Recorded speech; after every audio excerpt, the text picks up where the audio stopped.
lakad mo muna siya. Sige, problema mo lang. Ito ibalik. Ano na pong pinagkaiba niya? Mag-ano po siya. Hindi na masakit yung Hindi naman ito nakakamatay. Bakit? Matagal mo na bang nararamdaman yan, te? Yung sakit na yan?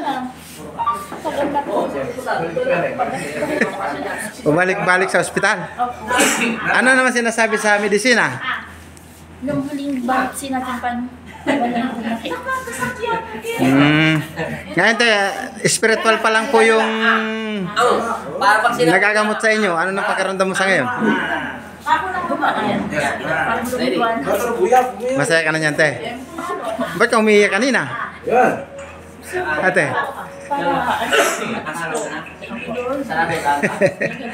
Para may kinain ka. Ay, thank you, Lord. Bigyan, ulit. Te, lapit ka kay Papa Jesus, te. Pasalamat ka sa kanya, te. Sarado. Walang imposible, ate. Wala tayong pinangamatibay na kapangyarihan, kundi ang panalangin. Nga nga. Nga. Nga. Dagdagan mo pa. Yan.